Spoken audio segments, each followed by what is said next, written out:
ربنا يا ربنا ربنا يا ربنا ربنا يا ربنا ربنا يا ربنا. Assalamualaikum warahmatullahi wabarakatuh. Waalaikumsalam. Alhamdulillah wassalatu wassalamu ala Rasulillah wa ala alihi wa sahbihi wa mawalah. Amma ba'd, fa ya ibadallah, usi nafsi wa iyyakum bi taqwallahi faqad fazal muttaqun. Fala tamutunna illa wa antum muslimun. Hadirin sekalian, Bapak dan Ibu rahimani wa rahimakumullah, semoga Allah Subhanahu wa taala senantiasa mencurahkan rahmatnya pada kita semua. Alhamdulillah, malam ini kita telah memasuki malam kelima di bulan Ramadan 1438 Hijrah. Kita bermohon pada Allah Subhanahu wa taala semoga seluruh ibadah kita yang kita tunaikan hingga di malam ini berkenan diterima oleh Allah Subhanahu wa taala, dan semoga menjadi puasa terbaik di antara sekian Ramadan yang pernah kita tunaikan. Kita akan coba lanjutkan materi kita, dan ini adalah dua pertemuan terakhir kita karena esok bagian penutup sebelum nanti insyaallah di malam Jumat kita lanjutkan dengan sesi tanya jawab dari kumpulan-kumpulan materi yang telah kita bahas. Bahasan kita tentang fikih salat, atau lebih tepatnya sifat salat Nabi sallallahu alaihi wasallam, telah menghadirkan kesimpulan pertama bahwa salat tidak sekedar menjadi ibadah yang secara fikih harus ditunaikan dengan baik, tapi ternyata berdampak pada kebaikan-kebaikan dunia dan akhirat. Saya penting ingatkan dalam setiap pertemuan bahwa salat yang baik itu akan melahirkan pribadi yang baik, ketenangan bagi pelakunya, kemudahan dalam aktivitas bahkan rezekinya, kemudahan dengan cepatnya dijawab doa, dan yang kelima berdampak pada kebahagiaan dan kesuksesan dalam setiap aktivitas yang dijalani. Jadi setiap kita menunaikan sholat, Anda malam mau tertidur, coba diukur lagi, apakah sholat saya hari ini sudah membuat saya lebih baik atau belum dari hari sebelumnya. Kalau ternyata masih belum baik, mungkin ada hal yang perlu selalu kita sempurnakan. Nah, penyebabnya kita telah bahas, imma orang sholat tidak khusyuk dalam sholatnya, atau yang kedua tidak paham, tidak mengerti apa yang dia lakukan dalam sholatnya, atau yang ketiga orang sholat cenderung memberikan kesempatan bagi setan untuk membuat sholatnya tidak khusyuk dan tidak sempurna.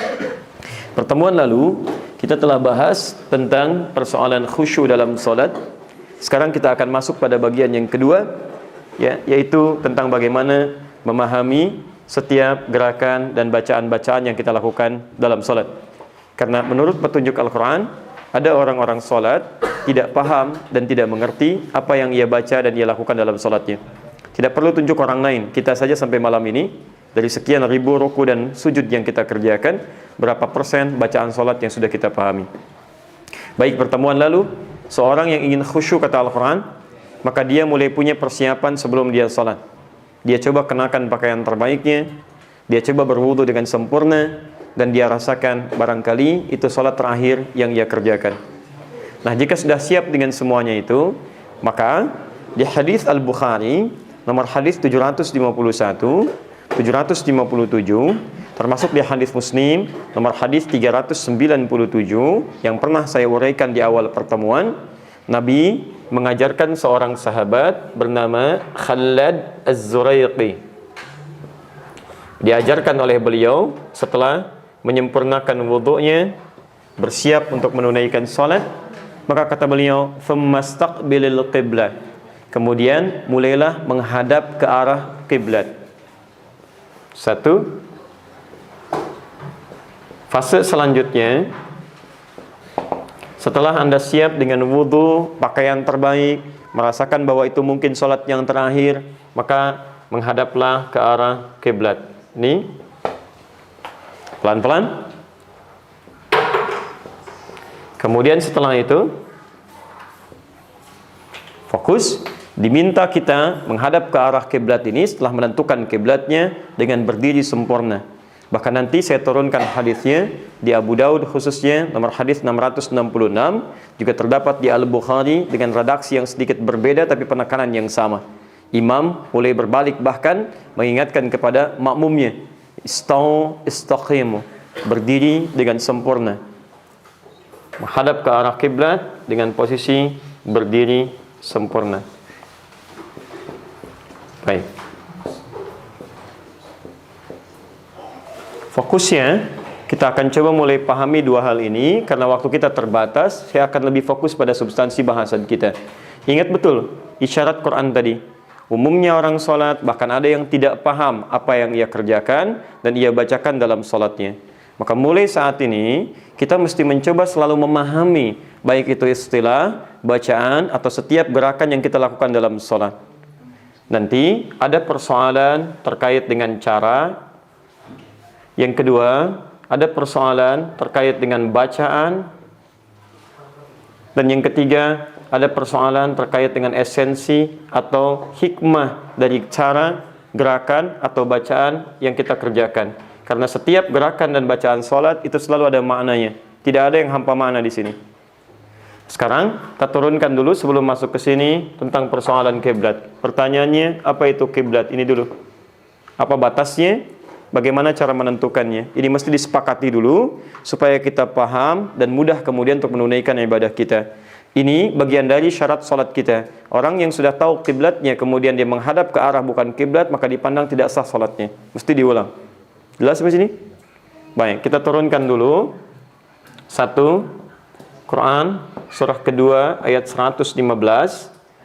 Posisi paling kiri di pertengahan. Ini nanti pembahasannya saya akhirkan, cuma karena urutan ayatnya di awal, maka saya dahulukan penulisannya. Kedua, Quran, surah kedua ayat 143 sampai 144. Posisi paling kiri, tengah sampai bawah. Ketiga, kita ambil juga untuk penekanan Quran, surah kedua Al-Baqarah 149. Posisi paling kanan di pertengahan. Setelah ini diketahui, kita pindah ke bahasan yang ini, berdiri. Kita ambil kalimat berdiri pertama, Quran surah kedua ayat ketiga, posisi paling kiri di pertengahan. Penegasan ini ditemukan di Quran surah kedua ayat 238, posisi paling kanan sebelah atas. Ini nanti muncul lagi kalimat khusyuk di sini setelah kita bahas kemarin, berdiri dengan khusyuk. Jadi kita lihat caranya. Baik, kita fokus. Pertama, apa itu kiblat? Ya, kalau kita tuliskan dalam bahasa Arab seperti ini, kiblat. Dari kata qabila, yaqbalu, aqbala, yuqbilu, menghadap. Ya, qabila artinya menghadap. Ghadan ana sa'aqabil Sayyid Safir. Besok saya akan menghadap pada duta besar. Baik, arah menghadap. Kalau kita ingin cukup gambarkan arah menghadapnya pada satu fokus tertentu yang tidak kita berpaling satu dengan yang lainnya, cuman satu sisi saja, maka kata qabila ini kita rubah dengan kalimat seperti ini dalam bentuk sifatnya. Jadi kiblat. Di kiblat itu artinya satu arah tertentu yang membuat kita fokus ke arah ini, tidak berpaling pada sisi yang lainnya. Jadi kalau disebutkan kiblat, artinya ketika Anda mulai menghadap, Anda sudah fokus ke arah itu. Sudah tidak nengok kanan, nengok kiri. Ya, makanya nanti ketika Anda berdiri, itu semua hal yang bisa mengganggu fokus kita ke arah ini, imam nanti mengingatkan. Jadi saya tunjukkan saat masuk pada fase yang kedua. Makanya nanti mulai merapatkan saf, hal gangguan mulai dimintakan untuk dimatikan, untuk dihilangkan dan sebagainya. Jelas sampai sini? Jadi ketika disebutkan kiblat, ini bukan hanya menunjuk kepada arah, tapi arah yang menuntut kita untuk fokus menghadap ke titik ini. Jelas ya? Baik. Coba fokus, lihat sini semua. Fokus, tidak ada yang ngobrol, tidak ada yang bicara. Tahan dulu, lihat sini. Nah, itulah kiblat. Jelas ya? Itulah kiblat. Jadi ketika kita mau sholat, fokus sudah, nggak ada yang lain, nggak ada yang itu kiblat yang dimaksudkan. Jelas ya? Baik. Fokus, satu. Nah, sekarang kemana kita menghadapnya? Arah yang dimaksudkan ini. Kalau kemudian cuma disebutkan menghadap, fokus, arah, nggak boleh berpaling satu dengan yang lainnya. Kalau tidak diberikan satu titik kemana kita menghadap, orang akan berbeda-beda. Nah, ini yang menunjukkan perbedaan antara Islam dengan hal yang dianggap sebagai kepercayaan di agama lainnya. Silahkan nanti kita lihat, Islam mustahil ini. Kalau bukan Allah yang tetapkan, mustahil bisa seperti ini. Kabar baiknya, kiblat kita, kalau Anda ukur semuka bumi di dunia ini, ternyata terletak di titik tengah dunia. Pertengahan dunia. Yaitu Ka'bah. Temukan Ka'bah. Ka'bah itu pusat dunia sebetulnya. Kalau teman-teman lihat lagi peta, dan silahkan diskusikan dengan ahli geografi manapun, mereka akan sepakat bahwa Ka'bah, wilayah sekitar Mekah itu titik dunia. Nanti setelah Islam ya, dan umat Islam khususnya di Andalusia mulai meninggalkan ajaran Islam pelan-pelan, dikalahkan oleh pasukan gabungan antara Raja Ferdinand dengan Ratu Isabella, kemudian mulai dirampas segala harta intelektualnya dan sebagainya, maka mulailah kemudian dibuat orang-orang Islam lupa dengan hasil-hasil pemikiran mereka yang bersumber dari Al-Quran dan hadis Nabi, mulai kemudian dibuat lupa, bahkan sebagian dibelokkan, dipindahkan dari mulai ke Paris sampai ke Greenwich. Sampai sekarang titik pusat dunia disebut di Greenwich. Tapi kalau Anda kemudian lihat peta lebih dalam lagi, maka Anda akan lihat ini yang berada di tengah-tengah. Baik, ini kita temukan di Quran surah ketiga, saya belum tuliskan, ayat 96 sampai 97. Inna awwala baitin, lihat kalimatnya ya, wudi'a linnas, sungguh rumah pertama, kiblat titik pertama dunia yang dijadikan untuk manusia. Jadi bukan manusia yang buat, tapi telah Allah yang tetapkan. Bentuknya pasif. Di Ka'bah itu bukan dibuat oleh manusia, bukan ditentukan oleh Adam, tapi Allah yang tentukan untuk manusia. Paham ya? Wa inna awwala baitin wudi'a linnas, sungguh rumah pertama yang dibangunkan untuk manusia, bukan manusia yang bangun. Ya, lalladzi bi Bakkah mubarakah, yang terletak di Makkah itu adalah Ka'bah. Ya, di Ka'bah bukan dibangun oleh Nabi Adam, bukan dibangun oleh Nabi Ibrahim. Jadi Nabi Ibrahim nggak pernah bangun Ka'bah. Nabi Ibrahim hanya pernah meninggikan pondasi Ka'bah karena di zaman Nabi Nuh terjadi banjir yang menyapu bangunan atas Ka'bah. Ya, jadi di zaman Nabi Nuh itu ke Nabi Adam kisaran 5 sampai 6 generasi. Nuh bin Mihlail, Matusyalah bin Kinan bin Anwas bin This bin Adam alaihissalam. Nah, di zaman Nabi Nuh terjadi banjir besar, ini tersapu bagian atasnya, tersisa pondasinya. Kalau satu pondasi dalam bahasa Arab disebut dengan qaidah. Kalau pondasinya lebih daripada satu, bahkan 3, 4 dan seterusnya, dijamakkan menjadi qawaid. Qawaid. Ka'bah ada berapa sisi? 4. Berarti 4 sisi, 4 pondasi bagian bawahnya. Dijamakkan bentuknya jadi qawaid. Di masa Nabi Ibrahim diperintahkan oleh Allah untuk meninggikan kembali pondasi Ka'bah ini. Meninggikan, bukan membangun. Ini diabadikan di Quran surah kedua Al-Baqarah ayat 127. Posisi paling kiri sebelah atas. Wa idh yarfa'u Ibrahimul qawa'ida minal bait wa Ismail. Dan pelajarilah ketika Ibrahim dan putranya Ismail diperintahkan untuk meninggikan kembali bangunan Ka'bah. Paham ya? Baik, jadi ketika beliau mulai injakan pertama untuk meninggikan, hal yang pertama dilakukan disebut dengan makam. Maka sekarang dikenal dengan makam Ibrahim. Putranya lah di sudut yang lain mulai membawa batu untuk membantu bapaknya. Dia melihat ayahnya bekerja, punya perasaan ingin bantu. Ya, kalau dia bawa batu dalam bahasa Arab disebut dengan hajar. Hajar aswad, batu hitam. Kalau batunya sudah mulai disusun-susun berbentuk tertentu, tentu ini disebut dengan hijar namanya. Kalau sudah jadi bangunan utuh atau jadi kamar-kamar ruangan disebut hujrah, jamannya hujurat. Maka dia datang dari sisi yang lain, mulai bantu bapaknya bangun area ini sampai sekarang dikenal dengan Hijr Ismail. Paham? Baik, dari Nabi Ibrahim ke Nabi Nuh ada kisaran 6 sampai 7 generasi. Ibrahim bin Azar, bin Nahur, bin Abir, bin Kinan, bin Al-Fakhshad, bin Sam, bin Nuh alaihissalam. Ini sudah jadi, ini pertama kali titik pusat manusia.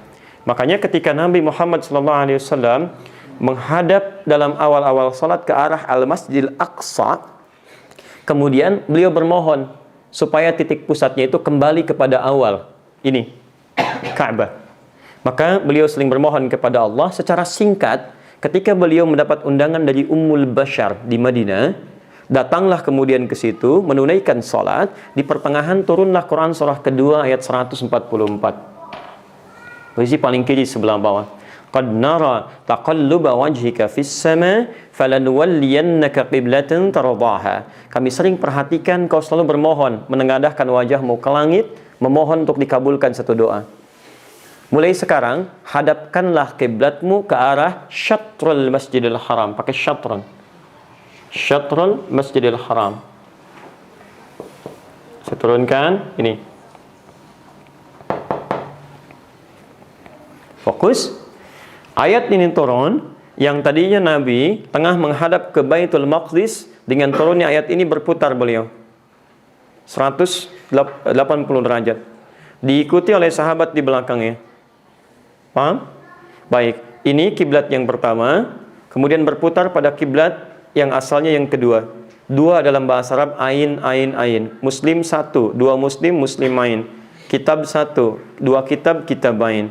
Kiblat satu ini berpindah pada yang kedua, dua kiblat kiblatain. Sampai hari ini masjid yang pernah beliau sholat dan berputar itu disebut dengan Masjid Kiblatain. Di tempat itulah peristiwa turunnya kiblat dialihkan ke Ka'bah, ke arah Al-Masjidil Haram. Paham sampai sini? Baik, saya harus pastikan Anda paham betul urutan-urutannya. Baik, setelah diketahui, kemudian diperintahkan menghadap ke Syatrul Masjidil Haram. Syatron secara bahasa, kalau saya ini gambarkan Masjidil Haram, kemudian tengah-tengahnya ada Ka'bah, di tengah Al-Masjidil Haram, ini kiblat utamanya. Maka syatron itu bisa punya dua arti. Satu, garis yang tepat pada tujuan, nyambung, langsung. Bagi orang yang ada di Masjidil Haram, maka kiblatnya tidak ada yang lain, mesti fokus ke arah Ka'bah. Ini. Tidak ada yang lain. Makanya dibuat garis-garis menghadap ke sini. Semua harus pas. Tapi yang di luar, karena ayatnya tadi tidak turun di sekitaran Ka'bah, tidak turun di Al-Masjidil Haram, tapi di Madinah, bahkan di Ummul Bashar, maka apakah bisa dipastikan mengukur langsung dari Madinah pas ke arah Ka'bah? Tidak. Maka Quran kemudian menurunkan kalimat yang sangat indah, syatron, yang penting tarik satu garis kemudian mengarah ke Al-Masjidil Haram. Jadi kalau Anda tempat tinggalnya menjauh dari Masjidil Haram, semakin jauh, semakin jauh, semakin jauh, maka kalau Anda mau kalibrasikan kemudian mencari titik tertentu, yang penting titik Anda menghadap ke arah bagian mengenai Al-Masjidil Haram, maka ini dipandang sah menghadap ke arah kiblat. Paham? Baik. Jadi kalau Anda kalibrasikan, misalnya lihat, oh ini nggak pas Ka'bah nih, memang sulit kalau untuk mempaskan. Titiknya luar biasa, mesti kita tata dengan baik. Kalau tidak ketemu, yang penting arah Al-Masjidil Haram, ini sah. Nah, kalau misalnya semakin jauh lagi, ini semakin kecil di peta. Bergeser sedikit sudah jauh, kan? Harap-harap ke Masjidil Haram, tiba-tiba ke Manchester misalnya, kan jauh. Baik, kan? Misal. Terus kita turunkan. Nah, lalu apa yang harus dilakukan? Maka di sini sepakat ulama, ada yang lebih luas lagi, yaitu kita kalau turunkan ini syatron ke Ka'bah, Al-Masjid ke masjidnya. Al-Haram ini bisa diambil. Yang penting menghadap ke arah Al-Haramnya. Ya, karena dalam bahasa Arab kadang-kadang kalau Anda disebutkan dua kalimat gini, Al-Masjidil Haram atau Masjidil Haram, orang Arab kalau sesuatu yang ma'ruf sudah diketahui, maka mereka akan hapuskan kalimat pertamanya. Disebut mudhaf, mudhaf ilaih kalau sudah dipahami. Maka ini ditutup jadi Al-Haram, Al-Haram, Al-Haram. Anda kalau ke Mekah, misal, atau bahkan ke Madinah, khususnya di Mekah ada hotel-hotel sekitarannya, Anda ingin ke Masjidil Haram, itu untuk menyingkat kalimat, masjidnya dibuang. Ada tulisan di hotel Al-Haram, Al-Haram. Ya? Kalau disebutkan Al-Haram yang dimaksudkan bukan lawan dari halal, tapi maksudnya mau ke masjid. Ya, Bapak mau kemana? Bapak Al-Haram? Bukan, saya halal Pak. Misalnya nggak usah ya. Itu yang dimaksudkan dia mau ke masjid. Nah, jadi area ini secara fikih, kalau Anda ingin kemudian membuat satu arah tidak masuk juga ke sini, maka cukup Anda cukupkan ke masuk area Al-Haramnya, Al-Haram. Bukankah dari Madinah ke Mekah ada batas haram? Bukankah dari Jeddah ke Mekah ada batas haram? Jadi kalau misalnya sulit Anda ke titik ini sama sekali, maka para ulama menyampaikan setidak di Jepang dalam posisi jam 18:13, di Indonesia jam 16:13, 2 jam sebelumnya. Tepat berada di atasnya. Anda tanamkan tongkat, lihat bayangan, arah sebaliknya itu arah kiblat. Atau bisa antum lihat, kalau ingin lebih detail lagi gunakan misalnya bandul dan seterusnya. Tapi poinnya ini. Ya, yang paling utama. Jadi sudah tidak ada perdebatan, bukan keinginan kita mana enaknya. Kalau sudah diketahui kiblatnya maka hadapkan. Anda yang sudah tahu kiblat, tapi Anda memilih misalnya menghadap ke arah selainnya, maka sholatnya dipandang tidak sah. Jelas ya? Baik.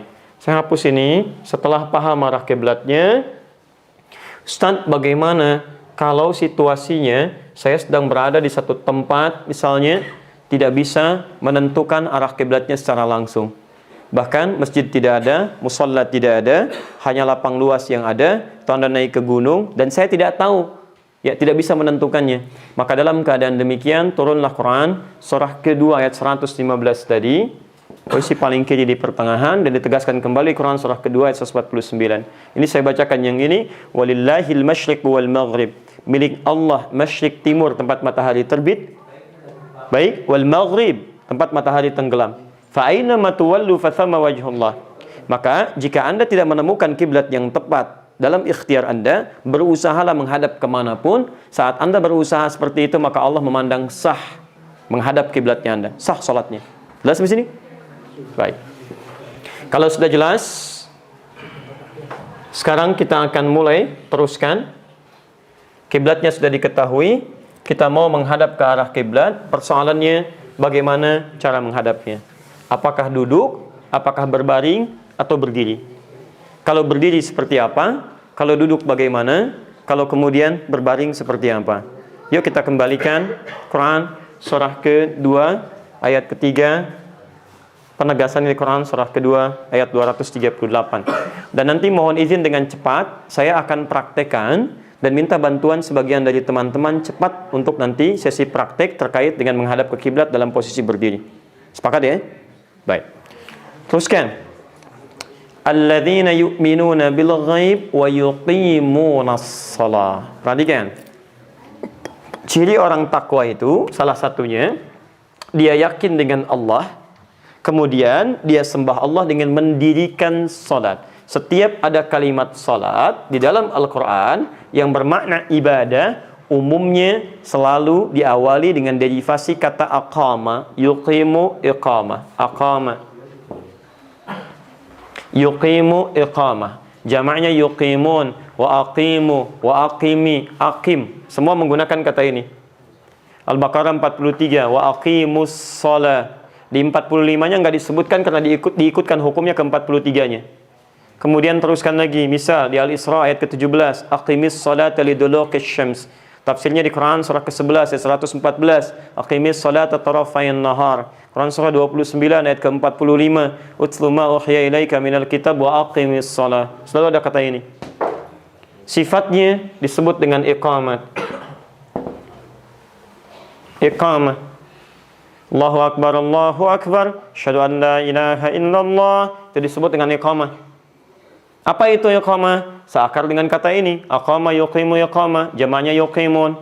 Apa itu yuqimun? Artinya berdiri sempurna. Berdiri sempurna. Hati-hati, bukan berdiri, tapi berdiri sempurna. Awas, ada sikap sempurna di sini. Anda berdiri secara militer atau sedang latihan, atau sikap dalam latihan menembak atau memanah dan sebagainya. Barangkali sikap sempurna itu bisa dipandang berbeda dengan sikap sempurna dalam sholat. Awas, ketika disebutkan sempurna, artinya ada orang yang berdirinya tidak sempurna. Hati-hati. Tidak pernah disebutkan dalam Al-Quran, dalam hadis, dalam kaidah fikih, satu penekanan kalimat kecuali menunjuk ada orang yang belum tentu menunaikannya secara sempurna. Paham sampai sini? Baik, fokus. Sekarang teruskan. Saya simpan dulu kalimat iqamah ini. Saya masuk dulu ke sini. Bagaimana berdiri sempurna yang dimaksudkan? Bahkan, saya teruskan, jika Anda tidak sempurna dalam berdiri ini akan berpengaruh pada kekhusyuan. Quran surah kedua ayat 238. Hafidhu 'alas salawati was salatil wusta wa qumu lillahi qanitin. Jagalah waktu-waktu salat, terutama salat pertengahan, dan tunaikan salat itu secara sempurna. Wa qumu, berdirilah sempurna lillahi, karena Allah, qanitin, secara khusyuk. Artinya, kalau dibuat persamaan terbalik, ada orang-orang yang tidak khusyuk dalam salatnya. Salah satunya faktornya ketika dia berdiri tidak sempurna. Nanti saya turunkan beberapa hadisnya. Sampai di sini paham tidak? Baik ya, hadap ke arah kiblat, siap berdiri dengan sempurna. Kalau paham sampai sini, saya teruskan bagaimana yang dimaksud dengan berdiri sempurna ini. Tafsirkan hadis Nabi SAW seperti beliau mengajarkan kepada Khalad Az-Zuraiqi. Temukan hadis riwayat Abu Daud misalnya, hadis 666. Pengajaran spesifiknya sampai takbir ke salam di Al-Bukhari, hadis 751, 757 di hadis Muslim, nomor hadis 397. Baik, awas hati-hati ya. Ini cukup penting materinya, saking pentingnya mic-nya harus diganti, spidolnya harus disesuaikan. Tolong ya. Baik, jazakallahu khair. Baik, fokus. Lebih jelas insyaallah. Perhatikan. Aqim as-sufuf. Lihat redaksinya. Saya bacakan. Aqim as-sufuf. Berdirilah Anda dengan tegak sempurna. Satu, aqim. Dari kata iqamah. Ini tidak pernah disebutkan dalam bahasa Arab kalimat iqamah atau aqim kecuali menunjuk pada dua hal. Satu, posisi tubuh bagian atas itu tegak. Tidak miring kanan, miring kiri, depan atau belakang.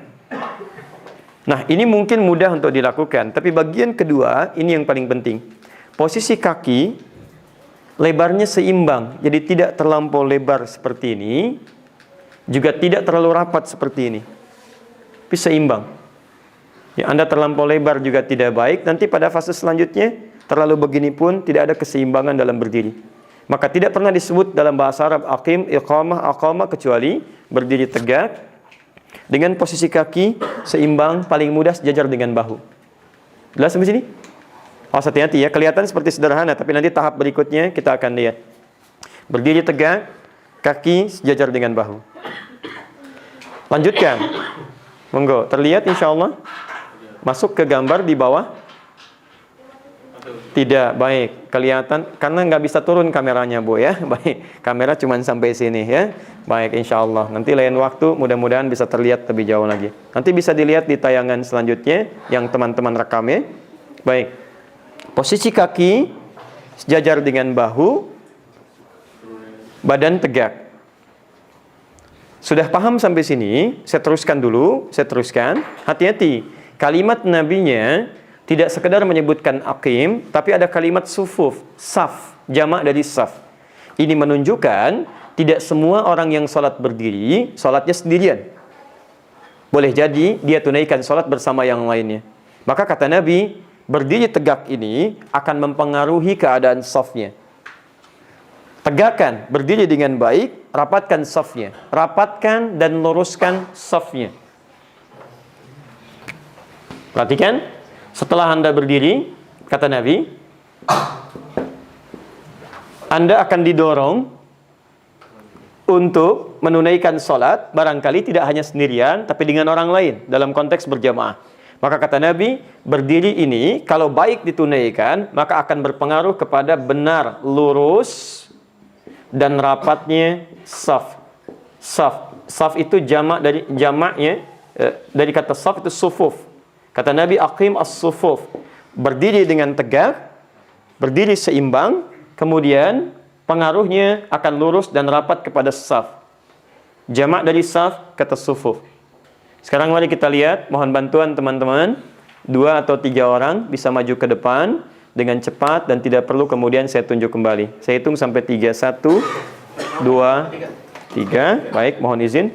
Silahkan di sebelah sini. Ya, ini sudah ada garisnya. Baik, menghadap seperti biasa. Saya tidak pakai instruksi, masing-masing saja. Dan fokus seperti biasa. Saya katakan fokus ya. Silahkan. Bahasa Nabi ini, sebentar dengarkan. Bahasa Nabi ini ketika disampaikan, ini disebut dengan lughatul isyari. Bahasa yang harus disampaikan tidak harus menggunakan bahasa aslinya. Boleh menggunakan bahasa kita yang mudah untuk dipahami. Jadi nanti dalam fikih ada bahasa yang harus digunakan dengan bahasa Arab, tidak boleh diterjemahkan. Karena demikian adanya. Seperti azan misalnya. Azan nggak bisa diterjemahkan. Harus demikian. Mau di Jepang, di Indonesia, bahkan di Indonesia di Padang, di Sunda dan sebagainya. Allahu Akbar, demikian. Ketika diterjemahkan, maknanya berubah dan tidak nyaman untuk didengar. Ya, orang Sunda bilang Allahu Agung. Baik, Betawi bilang Tuhan gua gede, gitu kan? Kan gak bagus kedengarannya dan jadi menyimpang maknanya. Maka seperti bahasa Quran. Walaupun misalnya penamaan surah Quran gak boleh diterjemahkan. Walaupun ada terjemahannya, tetap ketika disampaikan menggunakan aslinya. Al-Baqarah, Al-An'am, An-Naml dan sebagainya. Kawan, lagi baca surat apa? Surat semut. Masya Allah. Kamu apa? Sapi betina. Gak enak kedengarannya. Maka walaupun ada terjemahan tetap menggunakan bahasa asli. Tapi dalam sholat, ketika imam berbalik, berdasar hadis ini, imam mesti membuat keadaan makmum ini diingatkan supaya benar berdirinya, karena akan terkait dengan kehusyuan sholat. Dalam konteks mengingatkan ini, tidak harus menggunakan bahasa Arab. Ingat ya, Anda boleh menggunakan bahasa yang sesuai dipahami. Di Jepang boleh pakai bahasa Jepang. Jangan lantas Anda gunakan bahasa Arab, tapi makmum tidak mengerti apa yang Anda ucapkan. Istau, sudah tahu. Masya Allah, tidak. Maksudnya luluskan, rapatkan. Baik, maka saya katakan, tolong rapat dan luruskan. Bebas. Baik, tahan. Saya tanya pada Anda semua yang ada di sini, apakah ini sudah rapat? Nggak usah nengok sedang sholat. Fokus. Ya. Ini sudah rapat? Baik, jangan dirubah ya, jangan dengarkan bisikan yang tidak jelas. Baik, lurus? Nah, sekarang kita menilai ini rapat, kita menilai ini lurus. Tapi ingat, dalam agama, dalam syariat, ukuran benar tidaknya satu ibadah itu terletak pada dalil yang pernah saya sampaikan di awal. Maka jangan membuat persepsi ketika Nabi memberikan panduan kepada kita. Ukuran rapat ini, kata Nabi, ukuran lurusnya, lihat kalimatnya. وَحَاذُوا بَيْنَ الْمَنَاكِبْ وَالْأَقْدَامِ أَقِيمُوا الصُّفُوفِ وَحَاذُوا بَيْنَ الْمَنَاكِبْ وَالْأَقْدَامِ. Ukuran lurusnya ini adalah ketika kata Nabi, tumitnya itu berada di garis yang ditunjukkan atau dampaknya kepada lurusnya bahu. Jangan dirubah dulu, biarkan. Fokus ya. Kata Nabi, saf dipandang lurus jika tumitnya itu bisa sejajar, kaki bagian belakang, yang ditandai dengan bahunya pun akan sejajar. Lihat sini, kalau ini disebut lurus atau tidak, kalau mengacu pada ketentuan Nabi ini belum lurus tuh. Bisa ada bengkok-bengkok. Bagaimana luruskan ini? Sederhana. Kata Nabi, perhatikan garisnya, kemudian yang diluruskan bukan kaki bagian depannya, tapi tumit bagian belakang. Jelas ya? Jangan dulu dirubah, biarkan ya. Jangan dulu dirubah. Supaya diketahui mana yang benar dan mana yang salah ya. Baik. Sekarang kembalikan seperti semula. Baik, tahan. Lihat sini. Ini ada garis ya. Ini ada garis. Maka kalau Anda luruskan kaki bagian depan, ukuran kaki kan beda-beda. Baik ya? 39, 40, 41 misalnya. Ketika Anda luruskan kaki bagian depan, maka otomatis posisi bahu tidak akan sejajar. Contoh, teman-teman, tolong garisnya disejajarkan untuk kaki bagian depan. Berdirinya di sini. Ini. Tolong kaki bagian depan sejajarkan. Perhatikan, ketika yang depannya sejajar, maka dampaknya kepada bahu kelihatan lebih jelas. Walaupun tidak nengok ke belakang, tetap akan kelihatan. Ya. Jelas ya? Baik, sekarang kita robah. Tumitnya itu kemudian kita sejajarkan dengan garis. Saya mau tanya sebentar, apakah posisi ibu-ibu yang di bawah cukup banyak atau barangkali bisa kemudian mengambil saf di belakang? Karena saya lihat ada turun naik untuk melihat. Kalau cukup, Anda maju, ibu-ibu bisa naik supaya mudah untuk melihat dan barangkali tidak penasaran untuk melihat bagian kakinya. Cukup tidak? Kalau tidak cukup, ya tawakal kepada Allah. Baik. Bisa, teman-teman rapatkan aja, boleh maju. Ya.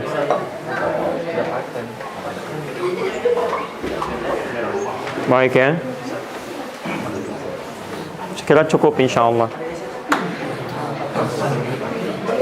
Baik, Anda bisa maju. Ya. Ya, kita tinggal punya 9 menit, kita agak cepat. Teman-teman agak maju aja, nggak apa rapat. Pak, silakan. Baik, sudah. Ya, yang mau aja, yang tidak nggak apa-apa, nggak usah harus naik. Anda maju aja, nggak apa-apa sampai sini. Ya, bisa. Baik, nggak apa-apa. Kalau penuh, saya keluar nggak ada masalah. Yang penting nggak ada masalah. Oke. Sudah ya. Baik, saya teruskan ya, karena waktu kita berjalan, saya teruskan. Jadi posisi ini, kata Nabi, perhatikan garis, dipandang lurus apabila posisi tumit, ini yang sejajar dengan garis, ditandai dengan bahunya sejajar. Tahan sampai sini, sudah? Sebentar, paham sampai sini? Baik, dengan demikian, posisi seperti ini pernah terjadi di zaman Nabi, ketika beliau akan mulai membuat saf, dan zaman Nabi pun ada anak-anak, tapi anak-anaknya tidak bersuara ya. Baik, kita lihat sebentar. Fokus. Ketika tidak ada garis, Nabi memberi contoh membuat garis. Ini petunjuk bahwa saf ini sangat penting. Jadi kalau Anda masuk ke satu tempat untuk sholat, belum ditemukan garisnya, nggak ada masalah, Anda coba ukur. Ya, misal bisa dengan menggunakan yang lain. Kalau zaman Nabi, beliau langsung gunakan pedangnya, bikin garis begini. Ya. Tapi ingat, membaca hadis itu kita mesti smart, mesti cerdas. Lihat, maksudnya harus menggunakan perangkat yang sama atau contoh untuk menggunakan perangkat lain. Jadi jangan dikira sunnah Nabi pakai pedang. Saya cari samurai dulu misalnya. Kita garis. Ini nggak tepat. Maksudnya cari garis jajar. Ini sudah ada. Ini tidak perlu dicari lagi. Silahkan. Ya, sebentar ya. Maju. Fokus, lihat, luruskan tumit bagian belakang dengan garis. Ini, mohon izin ya. Mundur dikit ini. Enggak, ikut saya saja. Ini mundur dikit. Maju dikit, dah. Mundur dikit. Mundur dikit. Terus, dah. Maju dikit yang ini. Satu lagi, dah. Perhatikan sini. Coba lihat ya. Ketika Anda sudah luruskan dengan garis, maka posisi bahu lebih sejajar. Lebih baik. Jelas sampai sini? Ini yang disebut lurus. Dan bukan aib bagi seorang imam untuk kemudian dia melihat posisi makmumnya. Gak apa-apa, Nabi bahkan sering beliau jalan. Kemudian beliau lihat sudah lurus atau belum, beliau rapatkan. Karena posisi sholat seperti ini akan membawa dan berpengaruh pada kekhusyuan. Daripada kemudian Anda tidak bisa menikmati sholat, ya imam punya peran. Makanya imam itu bukan jabatan prestisius untuk saling diperlombakan. Tapi tanggung jawabnya tidak mudah untuk bisa membawa kekhusyuan dalam sholat. Baik, pertanyaan selanjutnya, rapat tidak? Rapat ya? Baik. Ingat fokus, ukuran rapat dalam sholat berbeda dengan pandangan kita dalam mempersepsikan rapat. Kita lihat bagaimana Nabi menyebut rapat. Lihat kalimatnya. Lihat kalimatnya setelah mengatakan wahadhu bainal manakib wal aqdam. Kemudian kata beliau, perhatikan, wala tadharu furjatin lisyaitan. Jangan biarkan setan masuk ke sela-sela saf kalian. Awas, jangan dulu diperbaiki ya, biarkan begini. Ada setan khusus menggoda orang sholat. Ada 9 jenis setan. Lain kali nanti kita bahas dengan lebih terperinci. Ada setan khusus yang tugasnya menggoda orang sholat. Namanya khanzab. Kata Nabi, kalau Anda sedang mulai sholat, Anda berikan celah, setan itu akan masuk ke celah-celah orang sholat dan mengatakan, lihat kalimatnya, uzkur kada, uzkur kada. Kamu ingat ini ya. Kamu ingat ini ya. Di semua hal-hal yang tidak kita ingat, ketika Anda berdiri, itu belum muncul. Tapi kalau ada celah nanti ketika Anda mulai takbir, Anda akan mulai merasakan. Yang tidak diingat pun akan muncul. Silakan kalau nggak percaya, sholat apapun. Kalau Anda sedang begini, belum terjadi. Tapi begitu Anda mulai takbir, dia mulai beraksi. Ingat ini, ingat itu. Padahal Anda nggak pengen ingat, tapi bisa muncul. Bahkan kata Nabi, hatta la yash'ural musalli kam rak'atan yusalli. Sampai ada orang sholat, lupa berapa rakaat sedang menunaikan sholatnya. Ini persoalannya. Maka bagaimana menutup celahnya? Kata Nabi, wala tadharu furjatin lisyaitan. Jangan berikan celah bagi setan masuk. Celahnya dalam bahasa Nabi disebut dengan furja, furjatun. Furja. Saya mau cek sebentar. Kelihatan, Bu? Ini? Kelihatan? Belum saya tulis. Bagaimana bisa kelihatan? Luar biasa ya. Baik. Ibu-ibu sejak pindah ke atas, penglihatannya lebih tajam ya. Masya Allah. Nah bayangkan, pindah ke atas penglihatan lebih tajam. Belum saya tulis sudah kelihatan. Ini ya tulisannya furja. Furjatun. Apa itu furja? Furja itu celah yang muncul di antara satu bagian yang menempel. Ini contohnya. Gak usah nengok sedang sholat. Saya mundur. Lihat sini. Ini satu titik menempel. Seperti ini. Kemudian ada celah di belakangnya. Ini disebut furja. Kalau terpisah begini, disebut khalal namanya. Khalalun. Ya, ini celah begini saja, setan masuk. Apalagi yang terpisah. Di orang yang memisahkan diri dari jamaah, itu sangat oleh Nabi ditegaskan untuk kembali ke jamaah, ke saf. Bahkan dihitung sholatnya menyendiri, tidak ikut dengan imam. Kenapa? Yang seperti ini akan mudah digoda oleh setan, gak ada faedahnya datang berjamaah.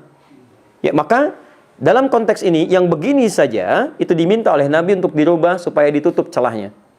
Baik, sekarang perhatikan. Kecenderungan orang sholat, tolong jangan dirubah ya, posisi ini. Kecenderungan orang sholat ketika berdiri, dia bisa berdiri dengan posisi begini, kakinya. Yang tumitnya ke dalam, kaki depannya, yang ada jemarinya keluar begini. Lebih mudahnya, Anda bisa melihat kaki saya terbuka begini keluar. Ya, sholat sendirian begini, sah, nggak ada masalah. Sholat sah, menghadap ke arah kiblat. Tapi ketika Anda berjamaah, ini bisa menjadikan potensi besar. Teman Anda pun posisinya begini, maka kaki dia yang sebelah kiri akan menempel dengan kaki kanan Anda, kemudian ujungnya menutup begini, ada celah di belakangnya seperti ini. Seperti yang terlihat, kemudian seperti ini. Lihat, belakang jangan dirubah, ini ada celah. Ya kan? Perhatikan, ini ada celah. Karena posisi kakinya masing-masing seperti ini, terbuka keluar. Ada yang terbuka sangat, ada sebagian begini, ada yang hampir menutup. Caranya kata para ulama, ini sah salat seperti ini, berdirinya sah.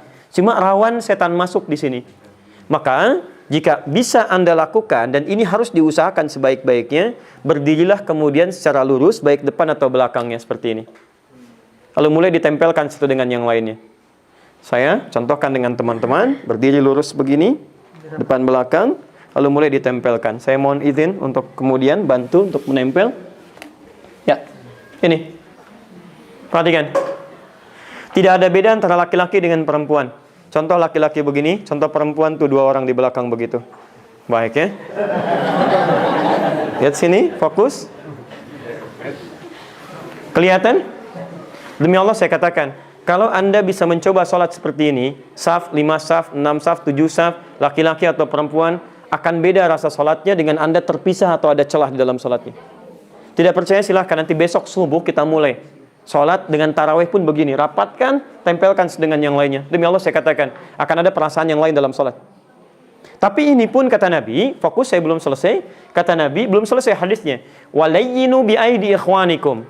Jangan sampai semangat Anda yang kuat untuk merapatkan dan meluruskan saf membuat jari teman Anda, tangan teman Anda sulit untuk bergerak. Di Anda rapatkan begini, begitu mau takbir susah gitu. Ya, itu tidak diinginkan. Jelas sampai sini? Baik, sekarang safnya kita susun dulu. Saf kita susun dulu ya. Ini sudah berdirinya begini. Sekarang kita mulai susun. Fadhal imam di depan. Baik. Fokus. Kita mulai pelan-pelan menyusun saf, dan tolong perhatikan ketika ini mungkin tidak selalu di masjid. Anda mungkin bawa ke rumah. Bagaimana cara menyusun safnya? Mohon izin, satu duduk dulu, Bapak. Baik, Mas Akhir di sini. Imam menghadap ke arah kiblat. Perhatikan. Sekarang kita susun saf. Imamnya sendirian, dan sudah pasti imam sendirian, tidak akan banyak. Makmumnya 1 orang. Baik, makmum 1 orang, imam sendirian. Imam menghadap, Anda ke arah mana? Silahkan. Tidak usah dengarkan siapapun, jangan dengarkan bisikan yang tidak jelas. Alladzi yuwaswisu fi sudurin nas. Sudah? Lihat sini. Ini imam, makmum 1 orang. Posisinya sudah bagus, berada di sebelah kanan imamnya. Bisa dilakukan dengan 2 cara. Baik, sebelum 2 cara ini saya jelaskan, saya ingin ingatkan dulu kita sudah sampai 10:30 tepat. Baik, apakah saya teruskan sekitar 10 menit ke depan? Baik ya. Baik, nggak apa-apa. Sudah, nggak apa-apa, silakan, nggak ada masalah ya. Nggak ada masalah, sudah ya. Baik, saya nanti 11 kurang 1/4 pulang, Anda silakan sampai sahur. Pesan. Abu Daud, nomor hadis 1365. Nabi pernah sholat bersama Ibnu Abbas. Beliau berada di posisi di rumahnya Sayyidah Maimunah keduanya radhiyallahu ta'ala anha. Ibnu Abbas pernah berada di belakang Nabi, kemudian oleh Nabi ditarik untuk diluruskan safnya dengan beliau. Di posisinya lurus, dan ini pun menempel. Tidak harus kemudian ada jarak misalnya 1 kepalan dan sejenisnya. Jadi ini cara yang pertama, tetap menempel, makmum dengan imam, makmum di sebelah kanan imam. Ini cara yang pertama. Paham? Baik, boleh dalam hal ini, sementara ulama juga mayoritas boleh menyebutkan imam bisa maju sedikit, makmum tetap di belakang tapi menempel posisi kakinya. Untuk menunjukkan ini imam, ini makmum, dan untuk membedakan antara salat laki-laki dan perempuan. Karena nanti di perempuan, posisinya sejajar, tidak ada yang lebih maju atau mundur. Jelas sampai sini? Baik, dalam posisi ini, ketika sedang sholat, kemudian datanglah seorang makmum. Yang lainnya datang kemudian masbuk. Kemana posisinya? Baik, sebelum kita tanya posisinya, pertanyaannya, kenapa Anda masbuk? Orang sudah mulai sholat, Anda baru datang. Jangan, nggak boleh. Urusan dunia Anda bisa tepat waktu. Kenapa urusan akhirat Anda terlambat? Jangan diulang ya. Ayo kemana? Apakah ditepuk, diingatkan, atau yang lainnya? Ini posisi yang sangat penting. Teman-teman sekalian, datang seorang dalam posisi masbuk, kemudian ingin bergabung dalam sholat, sesungguhnya tidak ditemukan redaksi ataukah menepuk atau yang lain. Hanya isyarat yang memahamkan bahwa akan ada makmum baru yang bergabung dalam sholat. Maka ada yang mengatakan cukup dia bertakbir kencang. Allahu Akbar.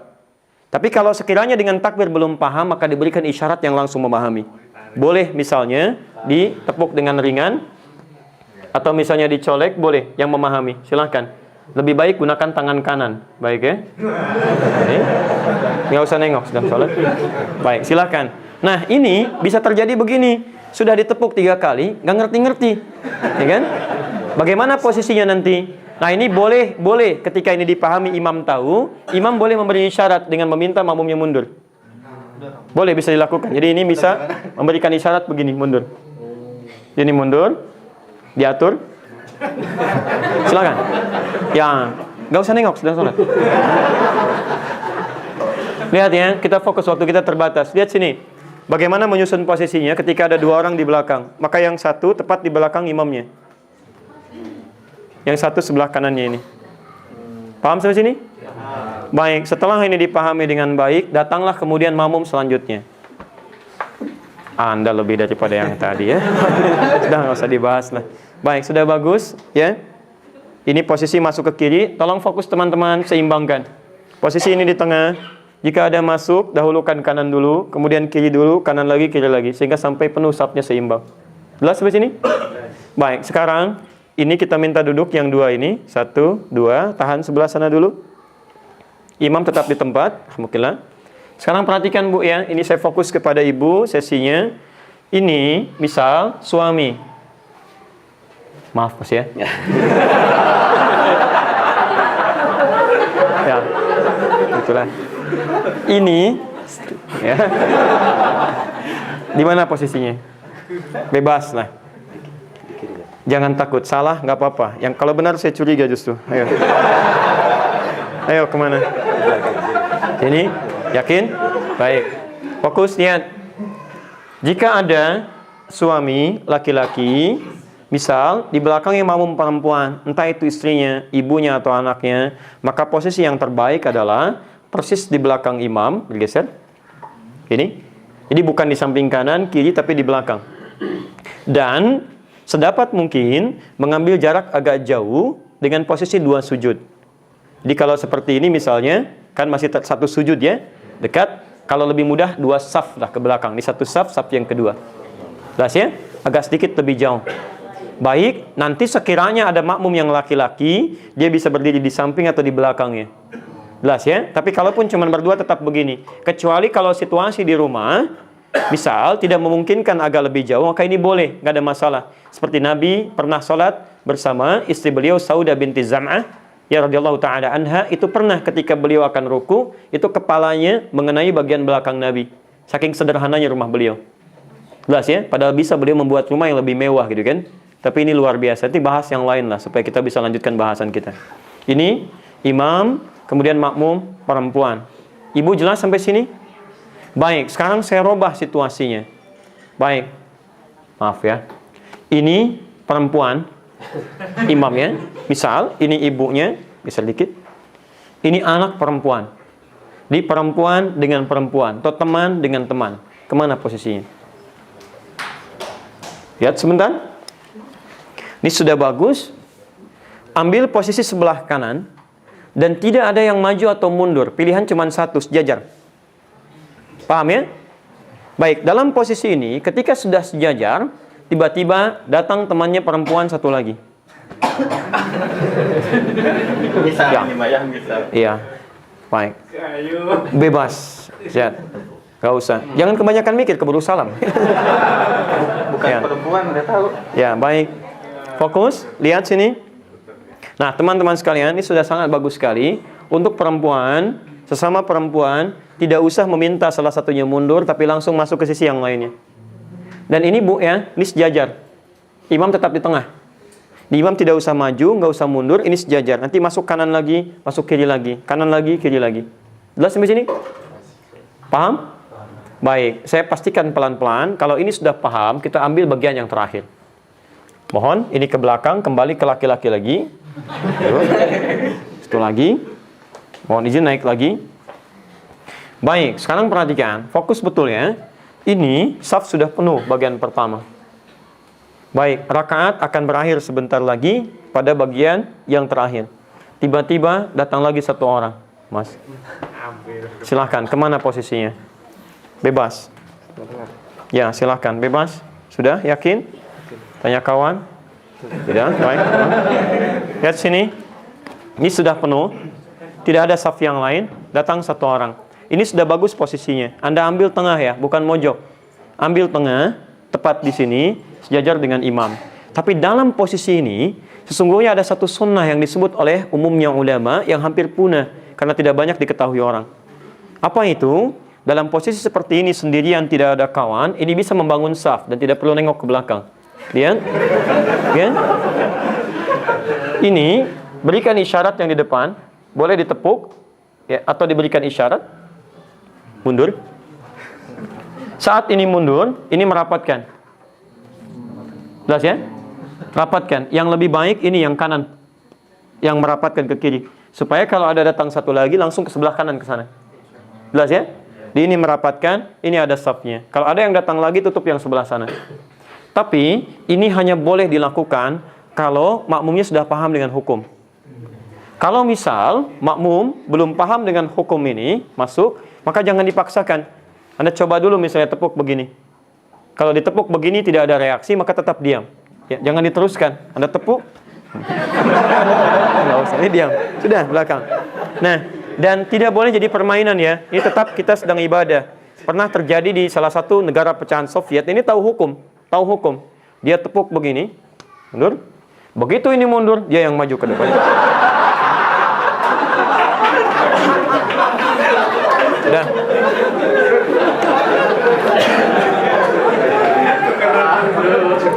Baik ya. Baik, jadi ya itu kita cara membangun saf. Untuk pertama kali, walaupun mungkin terlihat ada beberapa hal yang cukup menarik, bahkan mungkin kita bisa tersenyum, tapi pada prakteknya demikian yang kita harus maksimalkan. Tutup celahnya, maksimalkan, dan kalau sudah berdiri seperti itu kata Nabi, demikianlah, rasakan mungkin itu sholat terakhir kita. Makanya setelah itu ada iqamah. Iqamah itu bukan cuma formalitas, Allahu Akbar, bukan. Di begitu ada iqamat, itu bukan panggilan sholat. Panggilan sholat itu adzan. Iqamah itu adalah isyarat untuk supaya kita menyiapkan safnya, kondisi hati kita dan sebagainya. Jadi kalau ada isyarat misalnya, maaf, Pak Munir sudah mulai mengatakan misalnya iqamah, Allahu Akbar, maka tugas kita adalah mulai memastikan saf kita baik. Hadirkan suasana kekhusyuan. Rasakan mungkin ini salat kita yang terakhir. Paham sampai sini? Baik. Kalau sudah sampai sini, kita berhenti dulu. Ini kita coba untuk tanyakan dulu sebentar untuk memastikan. Baik, paham tidak? Paham. Jelas insyaallah? Baik. Apakah dengan posisi ini kita sudah sholat? Sudah mulai sholat? Belum, karena sholat dimulai dengan takbir. Di kita baru persiapan sholat untuk menghadirkan kehusyuan. Kapan kita mulai kemudian bertakbir, mempelajari dengan baik, seperti apa cara takbirnya, dan hebatnya, ternyata berdiri dan takbir yang benar ini ada makna yang sangat luar biasa, sampai dipraktekkan oleh seorang sahabat, sampai dia sukses urusan dunia, jadi orang paling kaya di Madinah, dan dijamin oleh Nabi masuk surga. Hanya mempraktekkan berdiri saja begini, plus dengan takbirnya. Siapa orang ini, dan bagaimana cara dia prakteknya, kita akan lihat dalam pertemuan besok hari insyaAllah.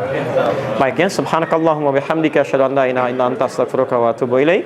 Wa akhiru da'wana alhamdulillahi rabbil alamin. Assalamualaikum warahmatullahi wabarakatuh.